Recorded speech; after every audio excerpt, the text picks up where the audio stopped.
Mon propos aujourd'hui, c'est de vous parler de la famille vicomtale de Marseille entre le Xe et le XIIIe siècle. Alors, la famille vicomtale de Marseille, vous me direz, pourquoi j'ai choisi cette famille vicomtale de Marseille?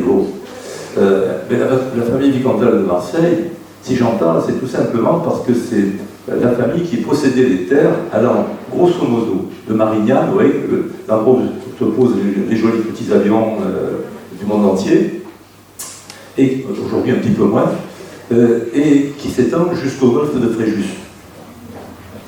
C'est Raphaël. Bon, tout ça, ça leur appartenait. Et au nord, jusqu'à la Sainte-Beaune, y compris l'autre côté de la Sainte-Beaune. Donc, je ne dirai plus en détail, évidemment. Il faut donc savoir que c'était les seigneurs majeurs du coin.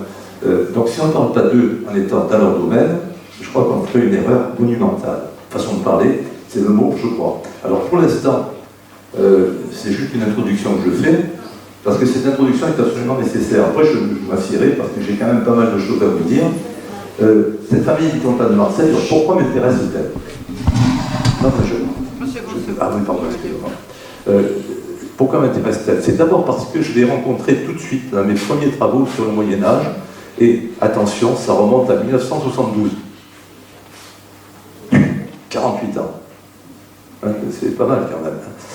Ma première rencontre avec la famille vicomtale de Marseille s'est faite au travers d'un de leurs parents, qui était abbé de Saint-Victor, à l'époque où Saint-Victor était tenu par une des branches de la famille vicomtale de Marseille, et même mieux que ça, par un des frères des vicomtes de Marseille.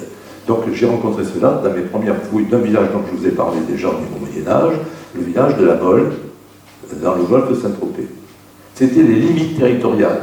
Après ça, on passait dans le domaine de Fréjus.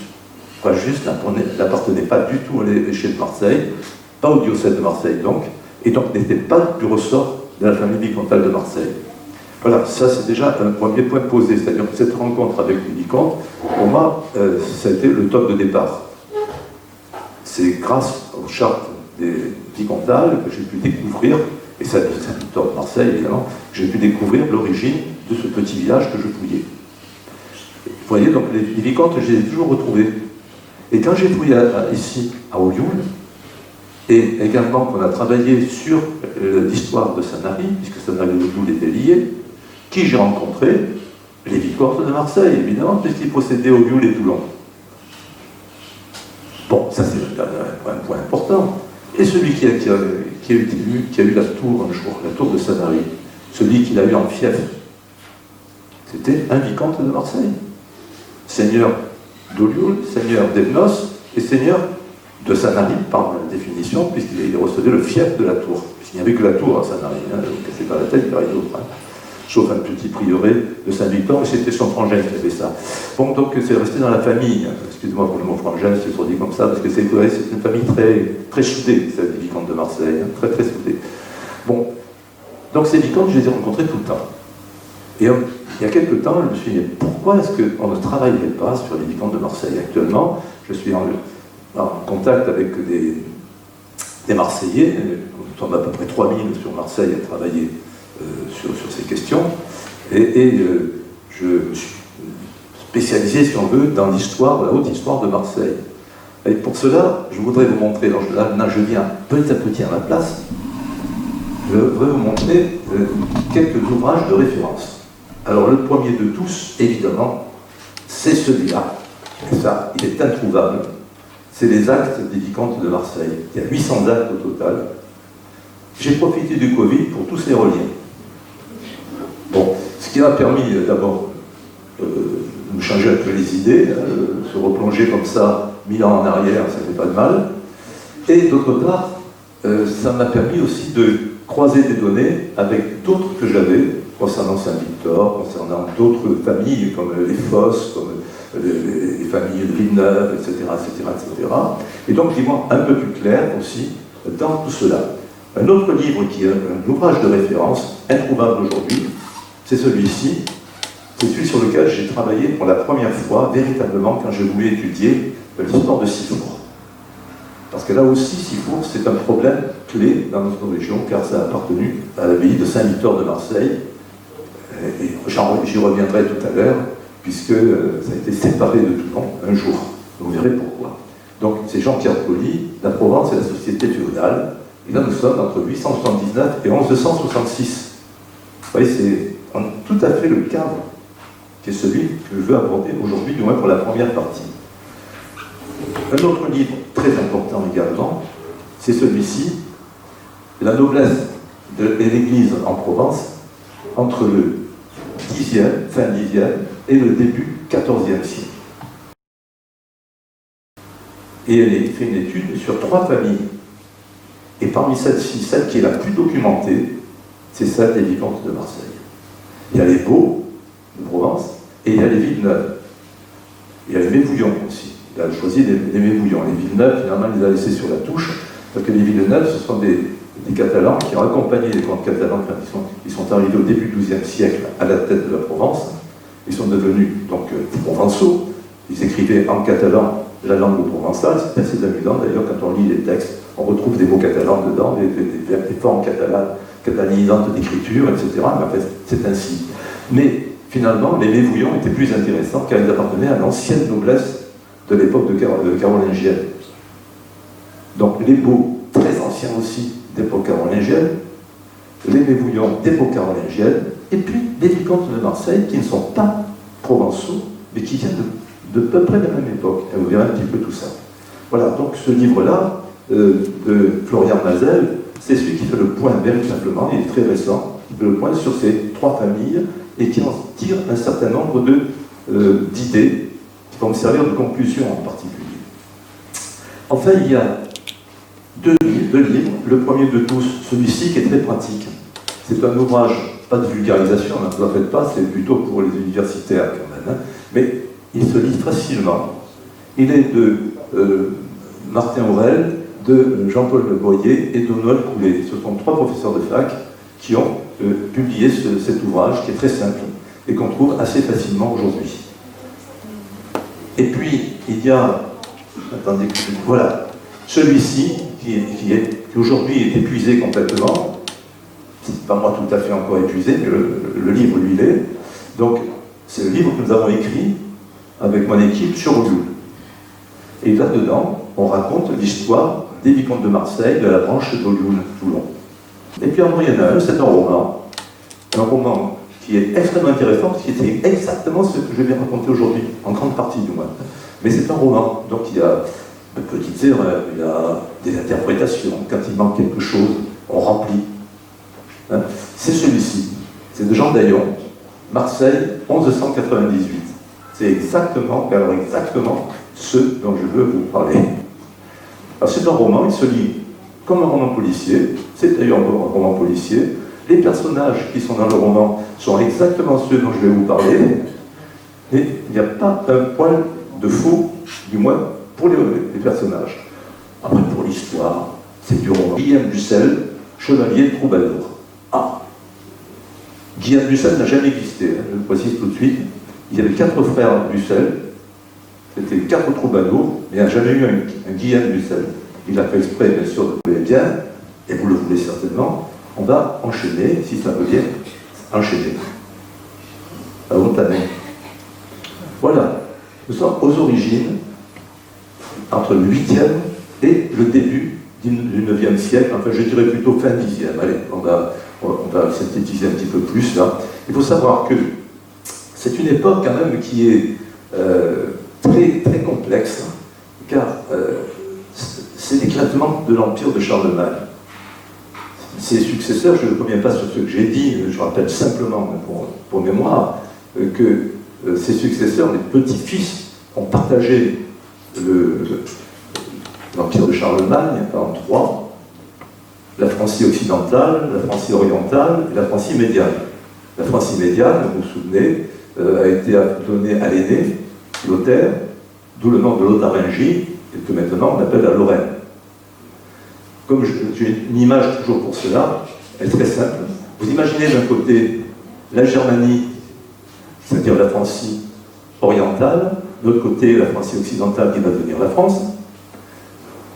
Vous imaginez 2 tranches de pain, et au milieu, une bonne tranche de jambon ou un bon steak. Eh bien, c'est exactement ce qui se passe. À la mort de l'aîné, c'est la grande bataille entre les deux. Le partage de Verdun a été une catastrophe de ce côté-là, puisque ça va donner pendant 1000 ans des guerres entre la France et l'Allemagne au sujet de la Lorraine et de l'Alsace. C'est clair, c'est simple, il fallait y penser.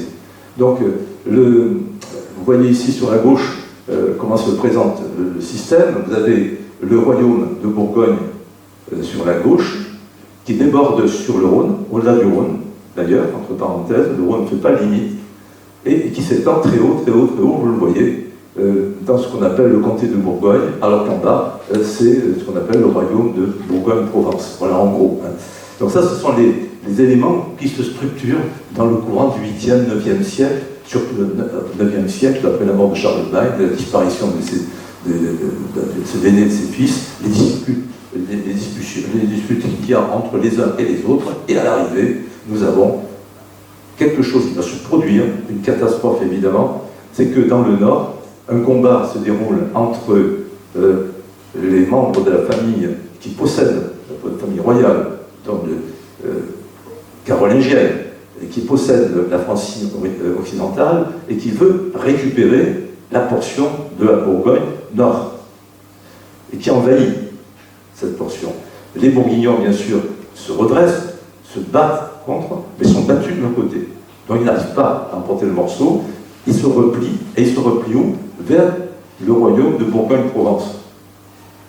Et cette descente sur le royaume de Bourgogne-Provence, de cette bande de soudards, c'est-à-dire d'hommes qui n'ont plus rien, ils ont perdu toute leur terre, et qui veulent trouver de nouvelles terres, on va les envoyer où? En Provence. Autrement dit, il va y avoir ici un moment très fort où la Provence va être purement et simplement saccagée par toutes ces batailles.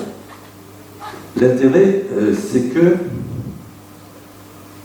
il faudra stabiliser tout ça un jour. Le problème, vous le voyez, est très complexe. Lorsque la situation va être stabilisée, lorsqu'elle va être calme, et qu'on va enfin pouvoir respirer, se développer, on aura trois parties fondamentales. Le marquisat de Provence, à l'ouest, qui déborde du Rhône, puisque Saint-Gilles en fait partie. Vous voyez un petit peu le problème. Hein, et Saint-Gilles dépend du comte de Toulouse. Ça vous rappelle peut-être des souvenirs, ça, des Raymond 5, 6, 7. Hein, la croisade des Albigeois plus tard. Bon. Le comté de Forcalquier, qui est un marquisat à un moment donné, on l'appellera le marquisat, mais il restera comté de Forcalquier jusqu'à la fin, et il faudra attendre pour qu'il disparaisse, en fait, l'héritage de Charles Ier d'Anjou au XIIIe siècle. Et en bas, le comté dit de Provence. Vous voyez qu'il part donc d'Arles et qu'il va jusqu'à Fréjus, et au-delà même jusqu'à Nice. C'est donc quelque chose de très important. Alors, le problème, c'est que les batailles qui se déroulent pour la conquête de ces zones, qui sont des zones finalement qui sont relativement calmes au départ.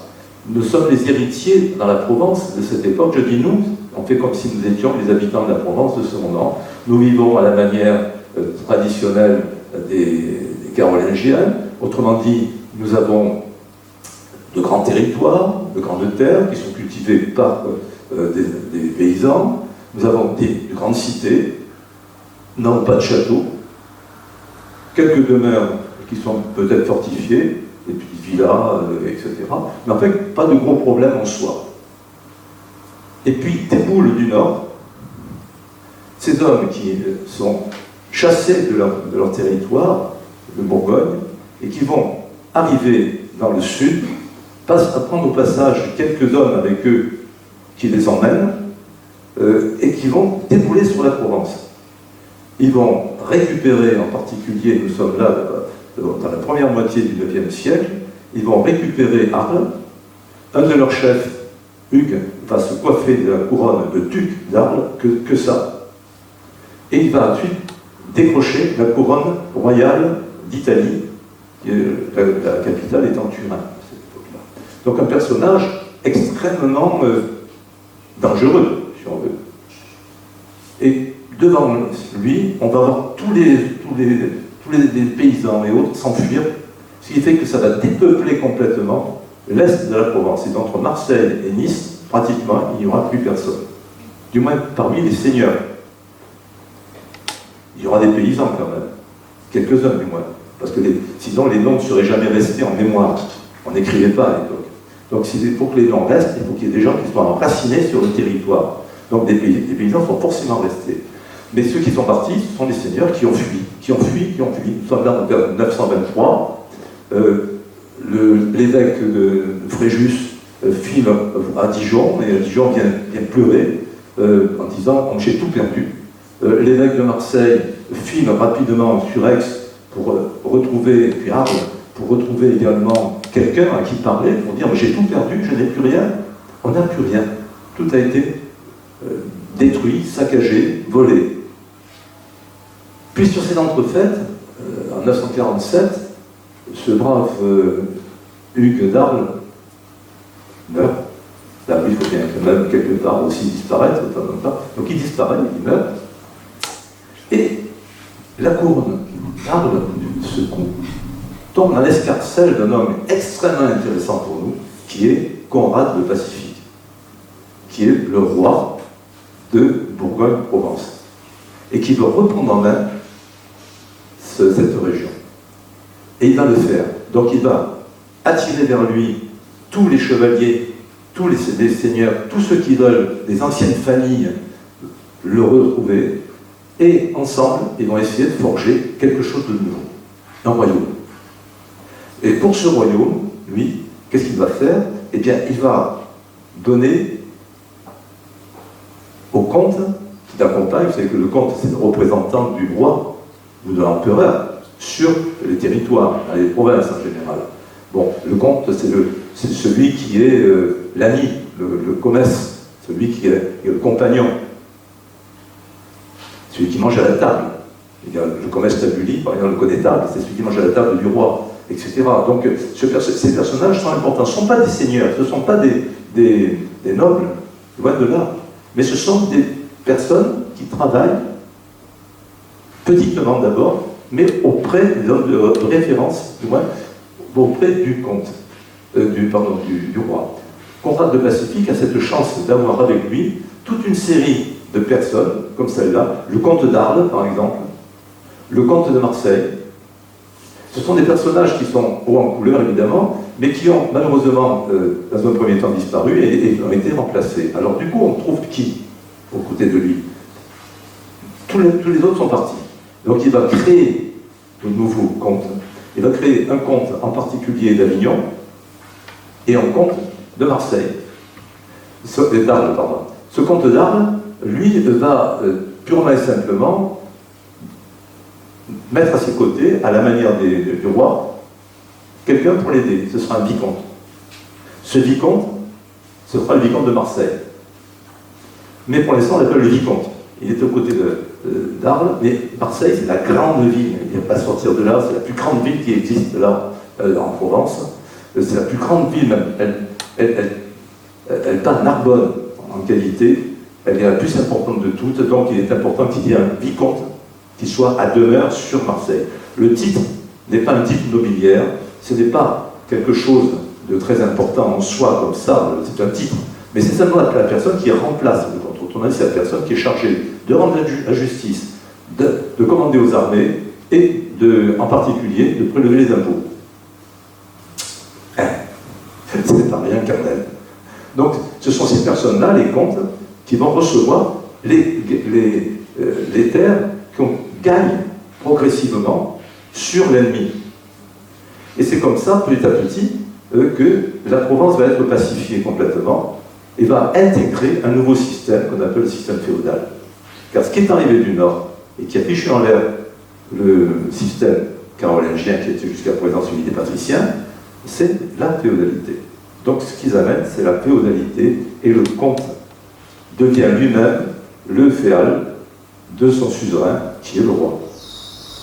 Voilà ce schéma. Et du coup, les vicomtes vont eux-mêmes devenir les vassaux des comtes. Bon, ceci étant dit, je vais voir si je peux changer d'image. C'est comme ça que s'installe un jour les vicomtes de Marseille. Vous avez compris que le schéma que j'ai voulu suivre, ce schéma nous amène aux alentours de 950. Ça fait 3 ans que le duc d'Arles est mort. Maintenant qu'on rate le Pacifique, après les choses en main. Et il va tenir une série de plaides, c'est-à-dire d'assemblées, où on va plaider. C'est-à-dire que chacun va exprimer ses désirs, les problèmes qu'il rencontre, etc. Et lui va trancher. Ceux qui réunissent autour de lui, évidemment, vous comprenez fort bien, ce ne sont que des gens qui sont importants. Des gens qui sont ses proches collaborateurs, des combattants qui l'ont aidé. Et parmi eux, il en est un qui s'appelle Arnulf. Arnulf, c'est un de ses plus proches. Cet Arnulf, il a une caractéristique, c'est que d'abord il est viennois, autrement dit, il est vraiment du sud, de l'extrême sud de ce qu'on appelle la Bourgogne, il est tout à fait au nord de la Provence, dans cette zone de liaison de l'ancienne viennoise romaine. Rappelez-vous, la promesse de viennoise. C'était ce qu'on appelait la Narbonnaise seconde. Eh bien, cette viennoise, elle se reconstitue, avec capitale Vienne. Et donc ce personnage, lui, vient de là. Donc c'est un noble. C'est pas un bravache, c'est pas un homme de paille, c'est un homme de main, c'est d'abord un noble qui a suivi son roi. Et ça, c'est quand même important. Il n'est pas provençal du tout, vous le comprenez fort bien, mais en tout cas, Arnulf lui demande au comte de lui octroyer un alleu. Alors l'alleu, ça veut dire quoi? Ça veut dire que c'est une terre qui n'est pas vassale, c'est une terre dans laquelle le propriétaire est l'égal du roi. Ça, c'est énorme comme position. Cette terre, c'est celle de Traits. Traits, c'est pas loin de Pourrières, c'est dans cet espace-là, 60 000 hectares qui lui sont octroyés. C'est la base de la famille vicomtale de Marseille. Il n'est pas encore vicomte, attention. Il n'est que Arnulf, le viennois, qui a accompagné le comte. Et puis, le comte se rend compte que ce personnage-là, qui est si important, et dont les terres avoisinent Marseille, finalement, il a tout intérêt à le nommer vicomte de Marseille pour gérer la ville de Marseille, qui est le grand port. C'est ce qu'il va faire, et en 957, il lui accorde le fisc marseillais. Le fisc, c'est-à-dire toute la puissance publique. Vous imaginez ce que ça veut dire, la puissance publique, hein? Ça veut dire qu'il a le droit de justice, il a le droit de police, il a le droit de lever les impôts, de percevoir les impôts, etc. Donc ça n'est pas rien. Et il récupère donc Marseille. Et Marseille, il faut savoir qu'à l'époque, ça va jusqu'à la Cadière. Et de l'autre côté, ça va pratiquement jusqu'au port de l'étang de Berre. Je ne dis même pas au nord, parce que au nord, c'est encore pas mal non plus. Disons que nous avons avec Marseille quelque chose qui agrandit d'un seul coup ce domaine, donc 60 000 hectares en haut, puis tout Marseille. D'un seul coup, cette famille qui n'était rien, en Provence, qui voisine, se retrouve au même rang que celle des Baux, qui est une vieille famille de la Provence. C'est un moment donc très fort. Il meurt en 965. Bon, tout n'est pas terminé. Hein, à ce moment-là, bien sûr, ils n'ont pas encore reçu la totalité. Je n'ai pas encore parlé de Toulon, je n'ai pas encore parlé de cette région qui va jusqu'à Fréjus. Donc, ce sont ces fils qui, eux, vont recevoir par l'aide qu'ils ont apportée de leur côté au comte, et puis aussi par des... Attention, c'est des grippe-sous, hein, aussi. Ils essaient de grappiller tout ce qu'ils peuvent, et ils vont récupérer des terres un peu partout, jusqu'au golfe de Saint-Tropez. La seule terre qui leur échappera, et là, malheureusement, ils auraient aimé la voir, c'est celle de Hyères. Parce que Hyères, c'est la grande vallée qui est derrière, qui remonte directement sur Brignoles, et qui rejoint la grande voie romaine, Fréjus, Aix. Or, quand on regarde les choses en face, on se rend compte que Hyères, c'est aussi des salines. Les salines d'Hyères, qui sont réputées. On y avait mis Olbia à l'époque grecque, on y avait mis Pomponiana à l'époque romaine, ce n'était pas pour rien. Il y avait du sel. Or, qui dit du sel, dit une valeur plus grande que celle de l'or. Car tout le monde a besoin de sel à l'époque pour conserver les aliments, pour nourrir les bêtes, pour conserver bien sûr les aliments d'abord, bien sûr, comme j'ai dit, mais aussi comme additif. Et ce qui est important surtout, c'est que le sel étant très très cher, on paye un impôt dessus. Vous connaissez la gabelle, hein, mais ce n'est pas un impôt français, hein, il était ici déjà en place à l'époque. Hein. Donc la gabelle est payée, mais en plus il y a les droits payés sur la vente du sel. Et quand on a le monopole de ça, eh ben, on est tranquille. Hein. Voilà, donc ils vont avoir cela, et puis ils vont grappiller. Ils vont grappiller le plus possible. Je vais vous donner un exemple. Parce qu'ils rencontrent des personnages qui, eux aussi, veulent avoir la même chose. Eux aussi veulent avoir des terres. Eux aussi veulent avoir des morceaux par-ci, par-là. Les fosses de Marseille, par exemple. Pardon, les fosses du bord de l'étang de Berre. Mais il y a aussi d'autres familles, les Beaux, par exemple, et autres. Tout le monde aimerait avoir des terres vers l'est. Ces terres qui ont été abandonnées, ces terres qu'il faut récupérer maintenant. La vallée de l'Argent est très riche, il y a Fréjus au bout, il ne faut pas l'oublier, il y a Nice. Donc tout ça, on aimerait les récupérer, et donc il y a des conflits qui apparaissent. Et alors, ils ne sont pas bêtes. Ils ont comme adversaires sur le terrain de la conquête territoriale deux personnes qui sont importantes.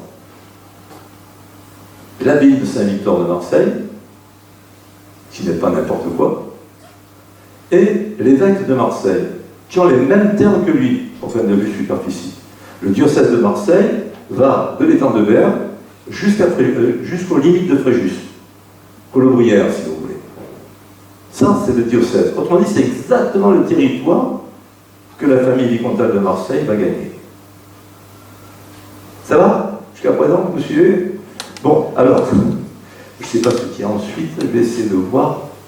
Enfin, on va conclure là-dessus d'abord. Donc, ils vont essayer de faire en sorte de tourner les choses.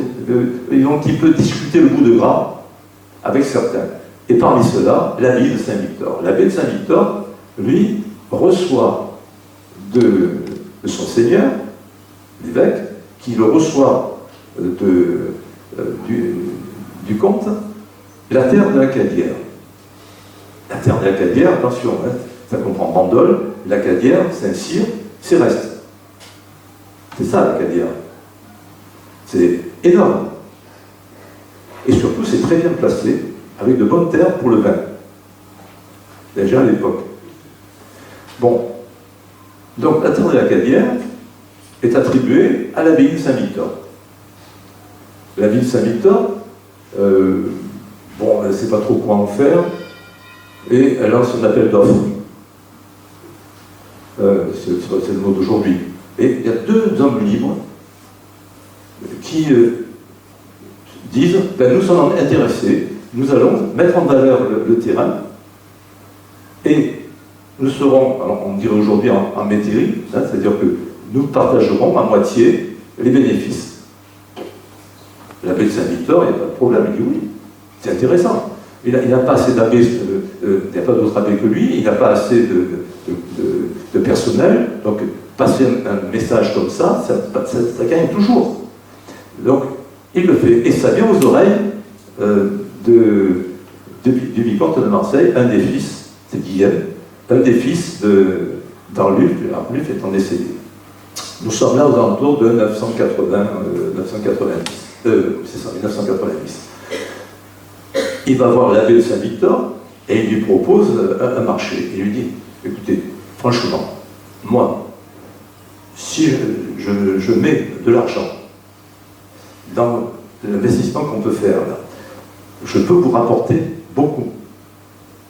Alors que, qu'est-ce qu'ils peuvent faire tous les deux? Ils n'ont rien. Ils sont libres peut-être, mais ils n'ont rien, ils n'ont que leurs bras. Moi, j'ai des hommes, moi, j'ai du personnel. Mettons-nous en part égale, vous gagnez la moitié et moi l'autre moitié. Et il passe d'abord sa remise comme ça. On a un compte-rendu adorable de cette rencontre qui est faite. Et je n'invente pas du tout, c'est vraiment la chose que l'on peut lire. et ils emportent le morceau. Ce qui fait que, finalement, la Cabière, qui est terre d'église, est sous la coupe des vicomtes de Marseille.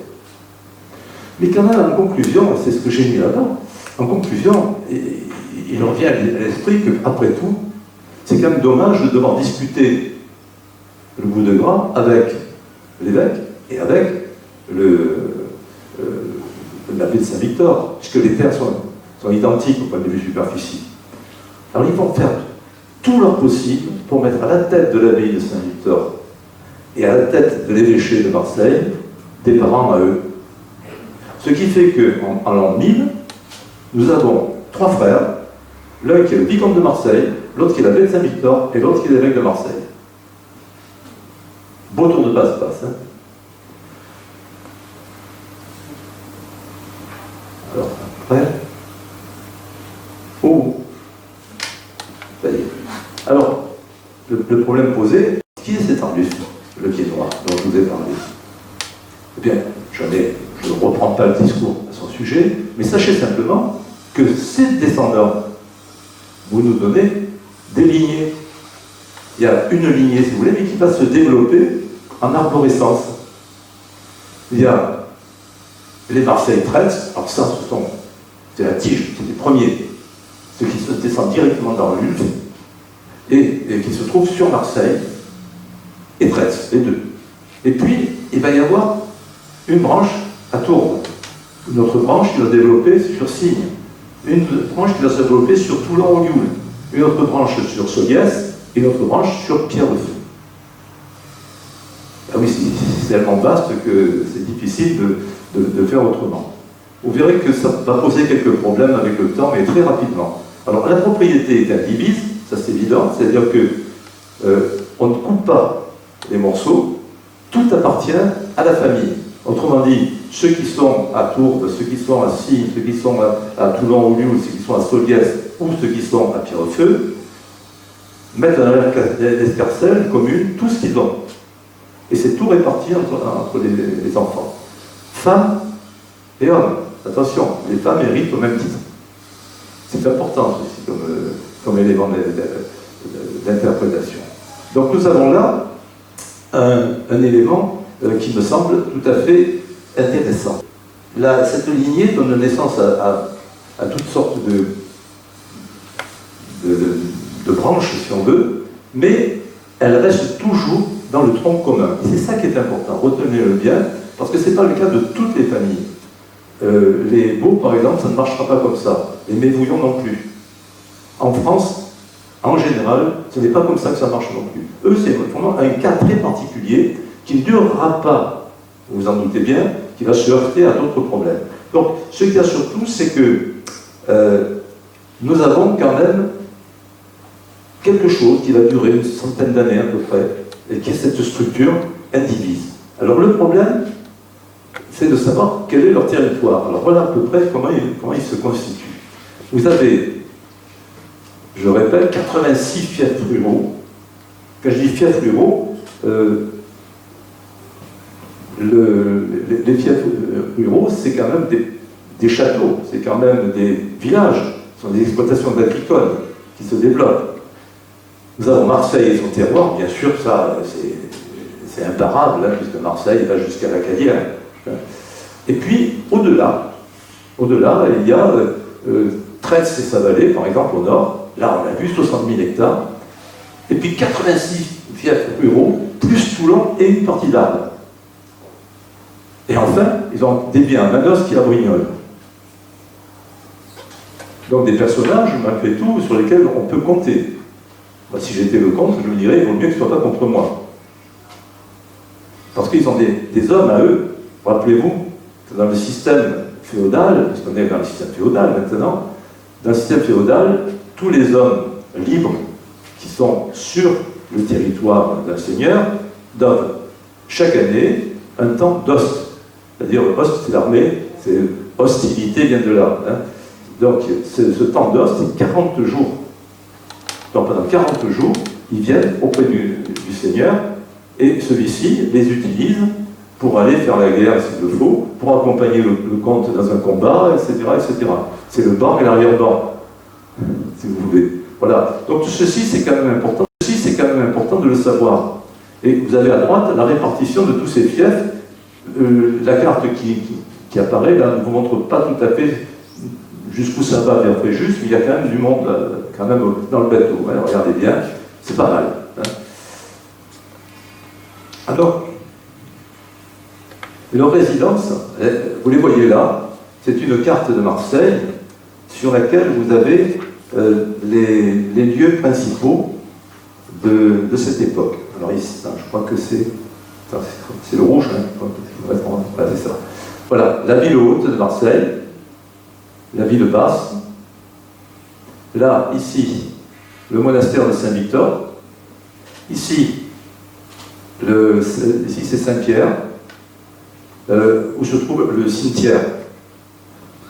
Et alors pour la petite histoire, sachez que sur Sifflot, on a eu des faux qui ont été faits pour l'interprétation de Saint-Pierre de Sifflot, à tel point que l'abbé, enfin le curé de Sifflot, dans les années 1880-1890, avait repris le cartulaire, c'est-à-dire le recueil des chartes de Saint-Victor, et chaque fois qu'il trouvait Saint-Pierre, ce Saint-Pierre-là, qui s'appelle Saint-Pierre du Paradis, quand vous avez Saint-Pierre du Paradis, vous êtes sûr qu'il y a un cimetière dessous. Hein, ça, c'est imparable. Hein. Chaque fois qu'il voyait marqué Saint-Pierre du Paradis, dans sa traduction qu'il donnait, il était le seul à connaître le latin sur Sifflot. Il a écrit, il a fait un faux, il a écrit Saint-Pierre de Sifflot. Faux usage de faux. Voilà. Et ça, c'est un élément important. C'est archi connu maintenant, il n'y a que les Siffonnais quelquefois qui ne s'en souviennent pas, mais c'est ainsi. Le Saint-Pierre mentionné dans le cartulaire de Saint-Victor, c'est toujours celui-ci. On n'a aucun Saint-Pierre mentionné sur Sifflot, dans le cartulaire de Saint-Victor. Et vous pouvez le travailler sur tous les angles, ça n'apparaît jamais. Donc, je répète, Saint-Victor est ici, le monastère Saint-Victor, ici la ville haute, où se trouvent l'évêché, et ici, la ville basse, et vous allez voir ici le château Babon. Alors ce château Babon, c'est leur premier château. Il est placé sur la hauteur, là où se trouvait la ville romaine, autrefois. Une portion, ici, à l'époque, quand ils créent cette agglomération, tout leur appartient, évidemment. Et puis, progressivement, avec le temps, ils vont passer des accords avec le pape avec l'évêque, et l'évêque recevra la ville haute, et eux garderont la ville basse. C'est des problèmes purement financiers. Hein? Tu me prêtes de l'argent, en contrepartie, je te donne quelque chose. En gros, c'est ça. Ce sont des échanges mercantiles qui feront d'ailleurs disparaître une bonne part des propriétés de cette famille. Donc ici, la ville basse, vous la voyez, et là vous avez le deuxième de leur château, qu'on appelle le Tolonais. Le Tolonais, pourquoi? Parce que c'est là où on percevait la ton-lieu, qui est une taxe à l'entrée des marchandises. C'était très important d'avoir ça pour une ville qui était une ville commerçante et marchande essentiellement. Alors ici est possédé avec le Tolonais et le château Babon la possibilité de percevoir énormément de taxes, de rentrée d'argent en quantité. Le château Babon, ils le perdront très rapidement, du moins rapidement façon de parler, en tout cas avant 1170, ils n'y sont plus. Ils ont quelques parts du château, mais c'est l'évêque qui va. Eux, ils se sont intéressés à l'installation au Tolonais. Le Tolonais, ça comprend donc la gestion du Tolonais, hein, ça, plus toutes les terres qui sont à l'est, jusqu'à la Calière. Québec, quand même pas rien, hein, vous habitez au nord, quand même traite, on peut dire tout de même qu'il pouvait laisser la ville haute à l'évêque. Lui, ça lui permettait de dominer l'agglomération, mais ça s'arrêtait là, pas plus. Mais il n'empêche que c'est un premier coup d'épingle qui est donné, que l'abandon de leur château principal, qui est là. Alors pourquoi Babon? Je présume que vous le savez peut-être. Au IXe siècle, il y a eu au 9e, 10e siècle, il y a eu des attaques venant de la mer, et ces attaques venant de la mer provenaient soit de Sarrasins, comme on les appelait à l'époque, soit de Normands, parce que les Normands ont remonté le Rhône jusqu'à Dijon, faut pas l'oublier quand même, hein, au point qu'il a fallu établir un évêque d'Arles a été obligé de construire une forteresse sur le Rhône pour empêcher les bateaux normands de remonter. Il a laissé sa peau puisqu'il est mort. Ce combat. Et à Marseille, c'est un évêque qui s'appelait Bavon, qui a construit cette première forteresse. Je vous rappelle, on l'avait dit l'année dernière, ceux qui sont à la pointe du combat, à cette époque très floue, dans laquelle on ne sait pas du tout où on va, il faudrait un homme comme Conrad le Pacifique, par exemple, pour prendre en main tout cela, eh bien, tant que Conrad le Pacifique ne sera pas là, il y aura des problèmes qui se poseront. Et les hommes qui arrivent à maintenir le cap à travers la Provence, et le Midi en général, ce sont les évêques. Et ici, Bavon est celui qui a fortifié pour la première fois Marseille. Bon, après, il y aura des ceintures de remparts qui seront faites. Bon, là, le rempart romain, grosso modo, passe ici, c'est le même qu'avant. Hein. Ici, vous avez l'actuelle bourse de Marseille. Donc, le rempart romain est là. Là, c'est la porte qu'on a reconnue pour l'époque romaine. Et vous montez tranquillement jusque sur la hauteur de la colline. Voilà. Alors, ici, le château Bavon, on l'abandonne. On descend, on va en direction de ce qu'on appelle le Tolonais. C'est le deuxième château.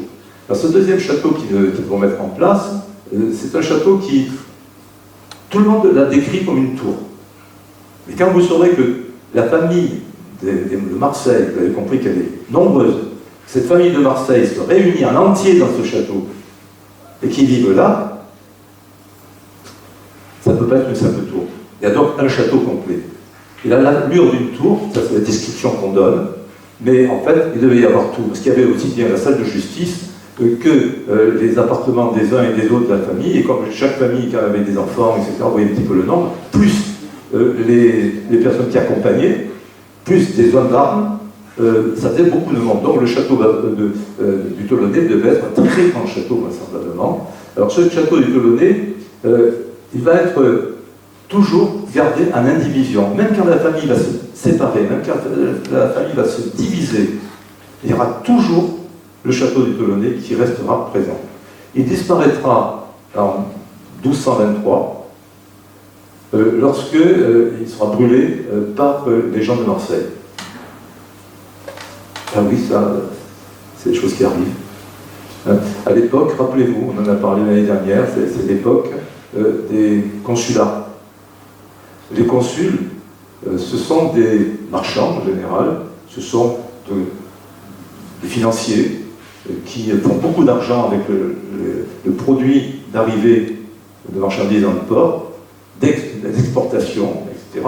Donc des gens très puissants. Ce sont aussi des grands commerçants, bien sûr, mais aussi il y a de grands artisans qui sont là. Donc, ils prennent de plus en plus de poids dans le courant du XIIe siècle, à tel point qu'à la fin du XIIe siècle, ils vont recevoir une partie des droits sur la ville basse de Marseille, que les vicomtes vont leur donner.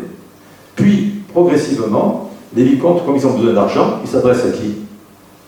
Bien, aux consuls. Et ce sont ces fameux consuls qui vont donner l'argent, contrepartie, et cette contrepartie, ben, c'est tout simplement les droits seigneuriaux.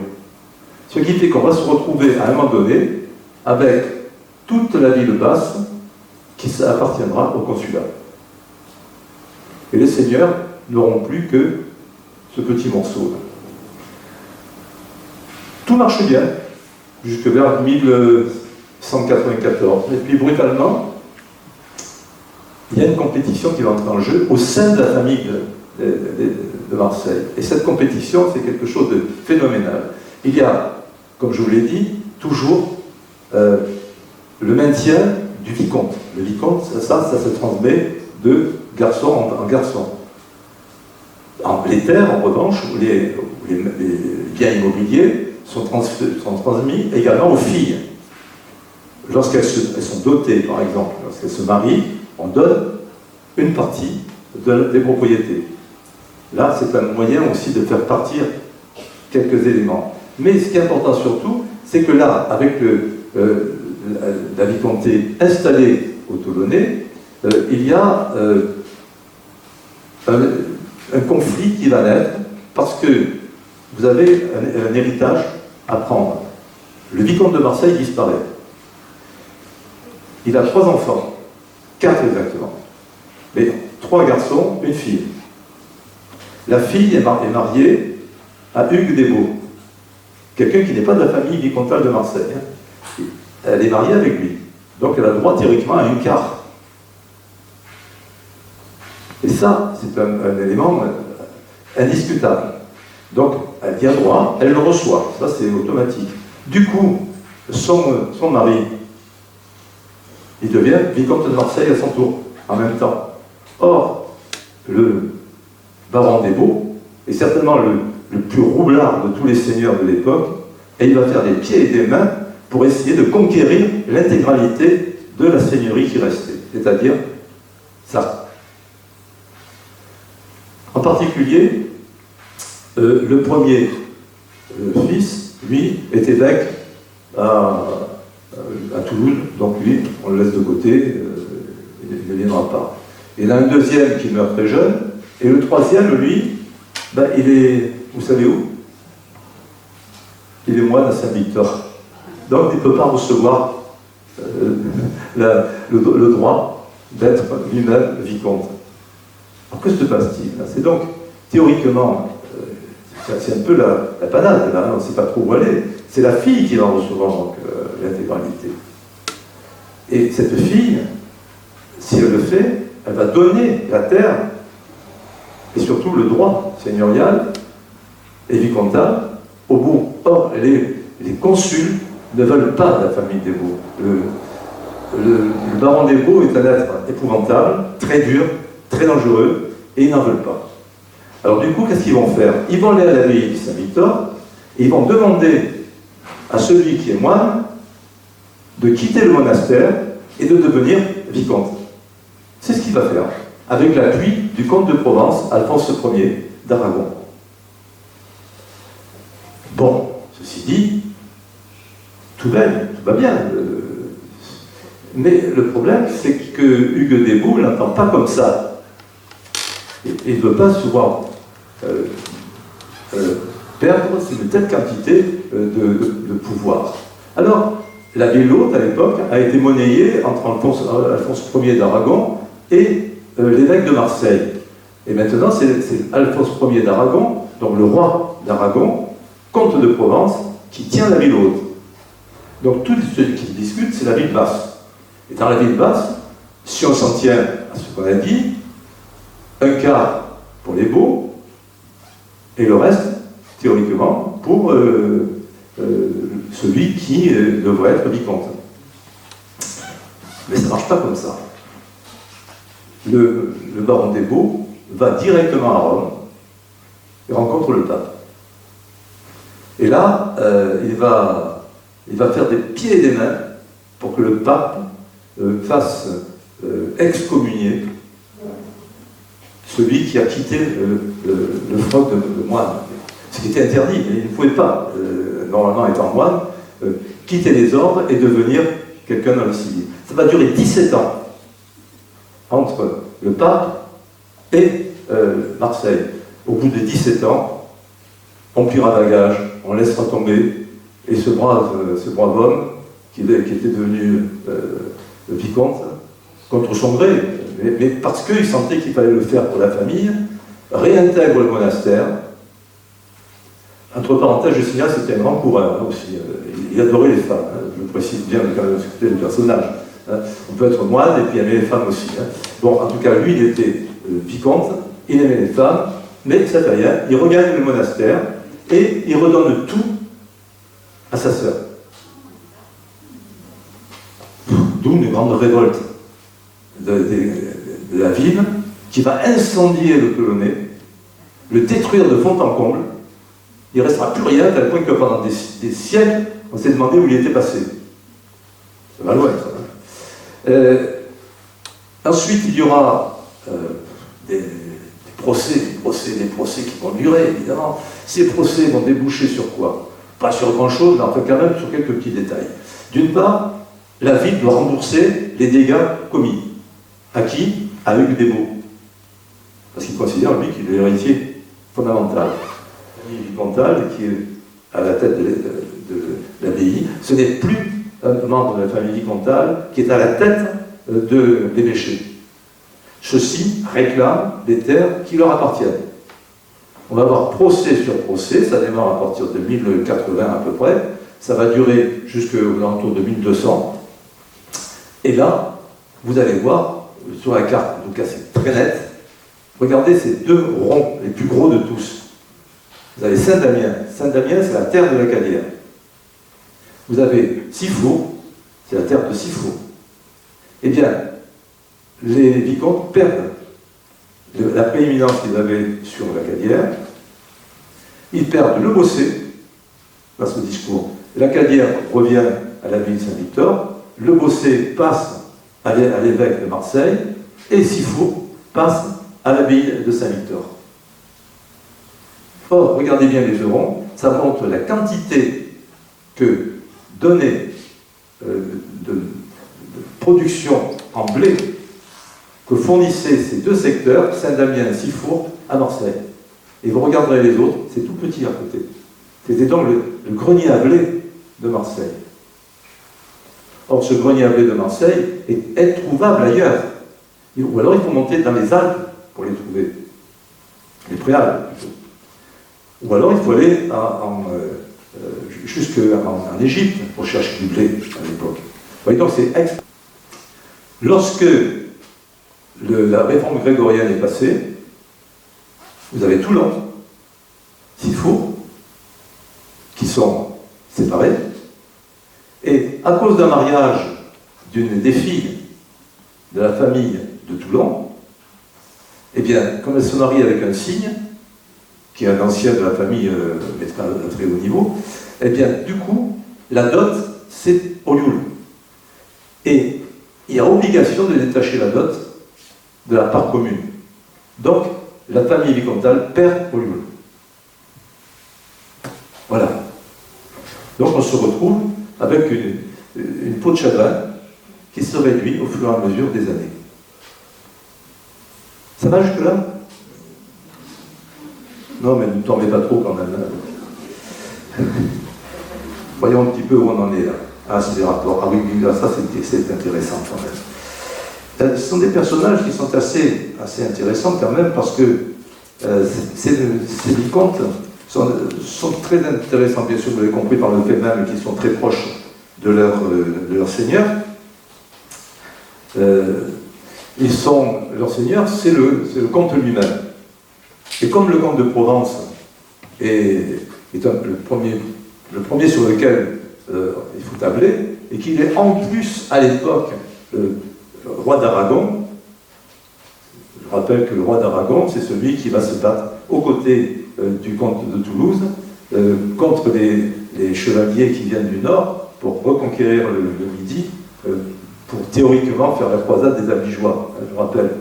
Donc c'est pas n'importe qui le comte de Toulouse, le comte de Catalogne, qui en même temps est le roi d'Aragon. Et c'est un personnage aussi qui est important parce qu'il possède également une grande partie du Languedoc et en même temps il est comte de Provence. Je ne sais pas si vous voyez un petit peu l'arc que ça fait. Vous partez de Valence en Espagne et vous allez jusqu'à Nice. Inutile de dire que le roi de France regarde ça de très mauvais œil. Et il fera des pieds et des mains, évidemment, pour conquérir ce Languedoc qui, stratégiquement parlant, l'empêche d'aller sur la Méditerranée. Parce que la Méditerranée, ce sera, pour l'époque, c'était pour l'époque du moins, ce que sera plus tard l'Atlantique avec l'Amérique, avec l'or américain. Là, la Méditerranée, c'était tout ce qui arrivait par les croisades du Moyen-Orient. Une richesse incroyable.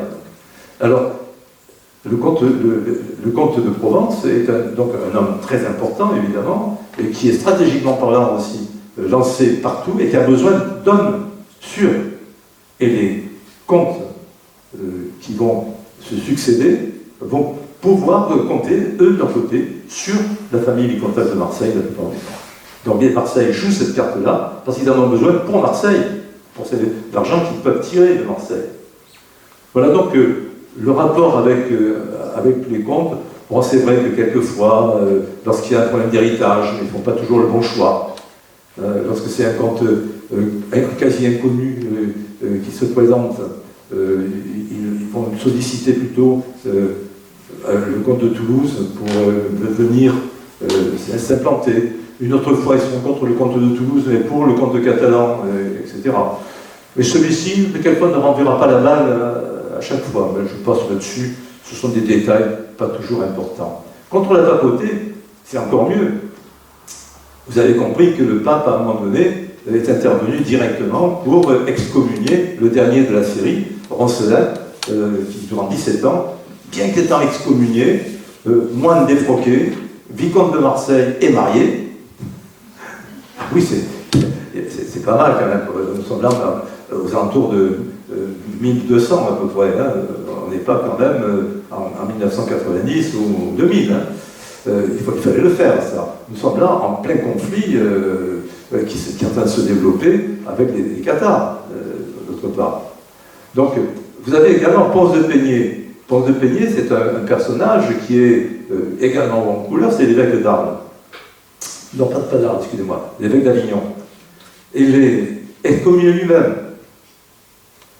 Et puis vous avez Écart de Marseille. Alors Écart, c'est un nom très réputé chez la famille vicomtale. Lui-même, archevêque d'Arles, c'est pas rien, mort en 1090, lui-même est excommunié. Ça fait pas mal pour une famille quand même qui se veut détentrice du pouvoir, etc. 3 excommuniés, regardez bien les dates. Roncelin, c'est en 80, si je ne me trompe pas, en 94, c'est 95. Donc, en 1295, Écart de Marseille, 1190, Ponce de Peigné, 1121. Hein.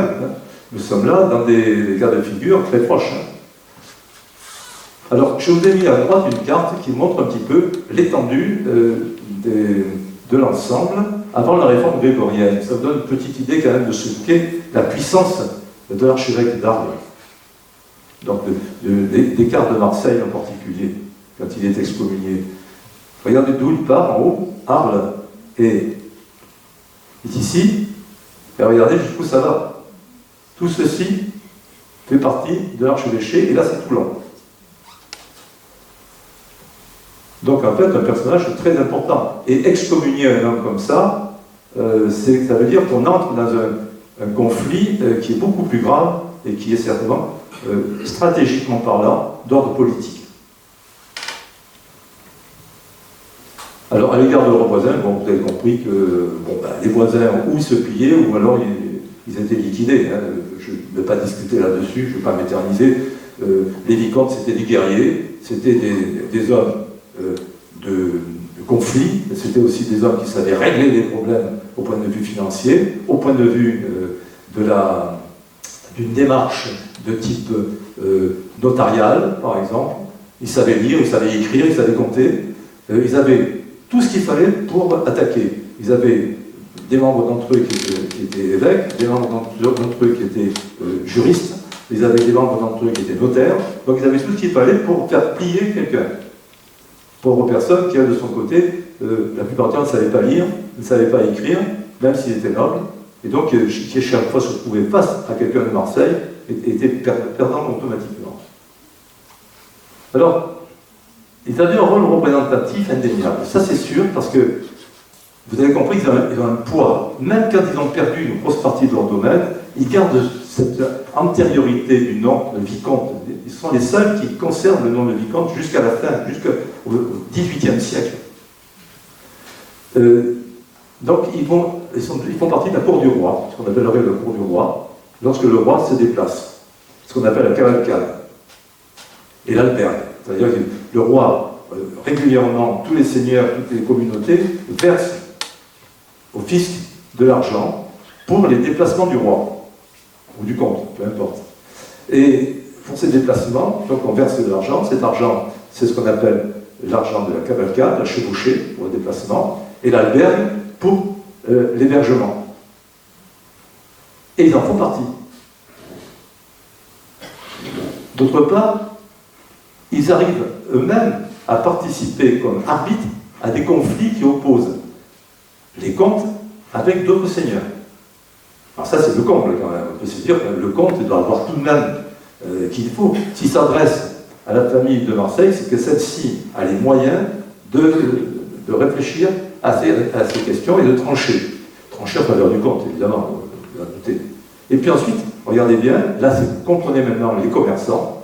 Ils passent des contrats de paix et d'alliance avec Gênes, qui est l'ennemi de Marseille, traditionnellement, avec Savone, avec Pise, avec Gaète et Narbonne. Narbonne, donc, qui ouvre la porte du Languedoc, et les autres, l'Italie, essentiellement. Et puis vous avez Montpellier, qui est la grande base scientifique et autres de l'époque. C'est quand même important tout ça, parce qu'on a des textes à ce sujet-là, et ces chartes sont vraiment merveilleuses à lire. Alors, leur caractère, alors là, je vous ai montré à droite un pommeau d'épée qu'on a trouvé à Olioul dans le château des Matilliers. Je l'ai restitué avec le pommeau, et c'est toute la partie avec cette sorte de couronne à l'extrémité, et c'est cassé au niveau de la poignée. Je l'ai reconstitué à partir d'un dessin qui a été fait par Viollet-le-Duc pour représenter justement la manière avec laquelle se tenait l'épée à double tranchant et la grande épée. C'est très très beau évidemment, c'est du cuivre, de l'argent, de l'or et perles. Ça c'est d'un des vicomtes de Marseille qui tenait le château de Lyon. Alors d'abord, ce qui est caractéristique chez eux, c'est la simplicité. Aussi étrange que cela paraisse, ils n'ont pas beaucoup de serviteurs. Ils vivent chichement chez eux. Il n'y a pas de grands banquets. Contrairement à Hugues Desbaux, qui lui alors est un grand buveur, quelqu'un qui dépense de l'argent. Eux non, c'est pas ça du tout. Ils sont très calmes, très tranquilles, très sereins chez eux.